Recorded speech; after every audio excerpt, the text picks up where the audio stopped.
تمہیں پتہ ہے تمہارے پاس ایک بہت قیمتی چیز ہے جو بہت کم لوگوں کے پاس ہی ہوتی ہے۔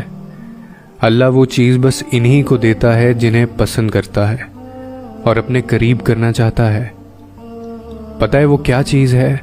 دوسروں کی تکلیف کا احساس، دعا کی توفیق، دعاؤں کا جواب نہ ملنے کے بعد یقین اور صبر۔ یہ بہت خاص چیزیں ہیں۔ اگر تمہارے پاس ان میں سے کوئی ایک چیز بھی ہے تو تم بہت امیر ہو اور اللہ کے پسندیدہ ہو، کیونکہ اللہ پر یقین کرنے سے تو وہ بھی مل جاتا ہے جو آپ نے کبھی مانگا ہی نہیں ہوتا۔ تو یقین رکھو اس پر، کیونکہ وہ بھی جلد مل جائے گا جو تم روز رو رو کر مانگتے ہو۔ اور آزمائشیں جو ہوتی ہیں یہ بہت سے نقاب الٹ دیتی ہیں، کہیں پارسائی کا، کہیں صبر کا، کہیں انسانی ہمدردی کا اور کہیں اخلاق کا۔ کھوٹے کو کھرے سے الگ کرنے کا قدرت کا یہی طریقہ ہے۔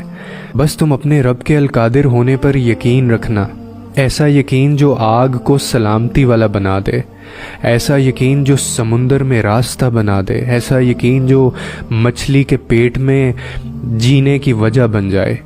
آزمائش کی آخری حد تک توکل اور یقین اور صبر کے ساتھ چلتے رہنا، اسی سے آگے تمام جہانوں پر قدرت رکھنے والا تمہیں سنبھال لے گا، جیسے اس نے آسمان کو زمین پر گرنے سے سنبھال رکھا ہے۔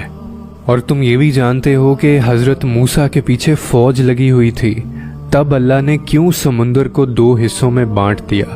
تم جانتے ہو کہ حضرت ابراہیم کو آگ میں جانے کا حکم دیا گیا، تو کیوں اس نے آگ کو ٹھنڈا کر دیا؟ تم جانتے ہو کہ کیوں اس نے حضرت یوسف کو کنویں میں بھی پالا؟ کیا تم جانتے ہو کہ کیوں اس نے حضرت ہاجرہ کو صحرا میں بھی زمزم دیا؟ کیوں حضرت یونس کو مچھلی کے پیٹ میں بھی محفوظ رکھا؟ کیوں حضرت زکریا کو عمر کے آخری حصے میں بھی اولاد سے نوازا؟ ان سب میں ایک چیز اہم تھی، ان میں سے کسی نے بھی ہمت نہیں ہاری۔ انہوں نے یقین رکھا کہ خدا راستہ نکالے گا، اور دیکھو خدا نے راستہ نکالا۔ وہ سب اس پر یقین رکھ کر آگے بڑھتے رہے، اور دیکھو اس رب نے بھی انہیں مایوس نہیں کیا۔